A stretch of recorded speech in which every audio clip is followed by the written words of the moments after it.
we'll continue to explore the names of some of these people who were early on in Islam, great contributors to Islam, but we don't know much about.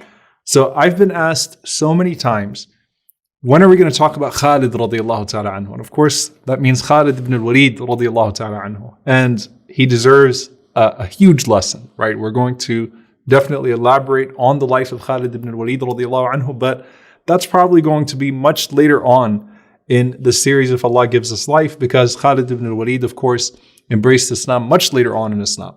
But we're talking about the early Muslims right now. And there's another Khalid. And what if I told you that this Khalid, Khalid ibn Sa'id ibn al-As, is said to have embraced Islam within a few hours of Abu Bakr as-Siddiq radiallahu anhu. That's as early as it comes. And I'm going to talk about this story, inshallah ta'ala, because it truly is a fascinating story when we talk about how early he is. So Khalid ibn Sa'id ibn al-As is not one of the du'afa of Mecca. He's not one of the weak ones of Mecca. In fact, he's from Banu Umayyah. So he's from a very powerful tribe in Mecca. Now, he doesn't seem to be someone, though he has a prominent lineage and someone who has, wealth and position, he doesn't seem to be someone who assumed any political role in Mecca. But at the same time, again, just being from Banu Umayyah, being a son of Sa'id ibn al-As is a big deal. And what we find from him is that Khalid ibn Sa'id radiallahu ta'ala anhu, he had a nickname of the Taj, the possessor of the crown. And that was because when he wore a imama, when he wore his turban in a certain style or a certain color, no one else would dare to wear the same turban as him. So he wore a unique turban. And when he would change that turban, other people would start to wear it, but you didn't wear the same turban as him. So he was distinguished even in his turban, radiallahu ta'ala anhu, to where you called him the Taj, the possessor of the crown. Now his coming to Islam, so beautiful. He sees a dream of himself. And this is before he has heard that the Prophet ﷺ is even calling to this religion. But this is Allah subhanahu wa ta'ala showing something to him. He sees this dream, and he says, in this dream, I was standing in front of a valley full of fire. And that fire was consuming itself because of how severe, how hot it was. So he's seeing a valley of hellfire. He was terrified by that fire. Suddenly, he says, while I'm looking at that valley of fire, I see my father behind me, Sa'id ibn al-As, and he comes to me and he tries to push me into it.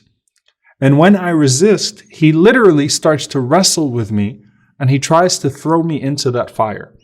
And so he says, as I'm in the dream, fighting off my father's effort to throw me into the fire, the Prophet ﷺ comes to me, and the Prophet ﷺ grabs me by the waist belt, and he pulls me away from the fire, ﷺ. And then I woke up. So subhanAllah, there's of course great symbolism in this, but also the fact that the Prophet ﷺ described this as an analogy, a parable of himself. He says, I to you am like a man that is standing in front of a fire, and there are fireflies that are trying to jump into the fire, and the Prophet ﷺ said, I'm trying to grab you all and stop you from falling into it, and I'm grabbing you by the waist belts, but some of you are slipping from my hand. So in the case of Khalid bin Sa'id ibn al-As, he's literally seeing that dream where the Prophet ﷺ pulls him by the waist belt and saves him from falling into the fire.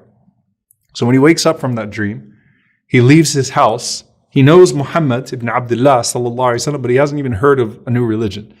And as he is coming out of his home, he runs into Abu Bakr as-Siddiq radiallahu ta'ala anhu. And he says to Abu Bakr, because Abu Bakr was known for his ability to interpret dreams, amongst other things, interpretation of dreams, and his knowledge of lineage and ancestry. He says to Abu Bakr, he said, I saw this strange dream last night. Let me run it by you. So Abu Bakr radiallahu anhu says, what is it? So he said, I saw this dream where I was standing in front of a valley of fire, and I was about to fall into the fire. My father was behind me trying to push me into the fire. And then Muhammad ibn Abdullah sallallahu alaihi wasallam, he came to me and he grabbed me by the waist belt and he pulled me away from the fire. So Abu Bakr radiallahu ta'ala anhu, he smiles and he says, Wallahi ya Khalid, laqad arad Allahu bika khair. He said, I swear by Allah, O Khalid, Allah wants good for you. So he says to him, this is Muhammad sallallahu alaihi wasallam. He is calling to the worship of one God, and protecting us in the process from the punishment of the hereafter. So Khalid says, take me to him. Khalid says Abu Bakr radiallahu anhu took him to him, and the Prophet ﷺ was in a jihad, and he was supplicating to Allah subhanahu wa ta'ala. He was worshipping Allah. So he found him in a place of making dua to Allah subhanahu wa ta'ala. So he said, I said to him, Ila ma tad'u ya Muhammad. What are you calling to, O Muhammad? Tell me about this religion that you are calling to. So he said, he started to tell him about the religion that the Prophet ﷺ explained to him, that I'm calling you to the worship of one God and to abandon Allat wal Uzza, all of these idols, these stones that do not benefit you, nor do you benefit them, nor can they do anything to the one who worships them or to the one who abandons them. So I'm calling you to the worship of one God. And Khalid radiallahu anhu at that moment embraces Islam. Some of the scholars of Sirah, some of the narrations say that was within hours of Abu Bakr making him khamisu khamsa fil Islam, the fifth of five in Islam.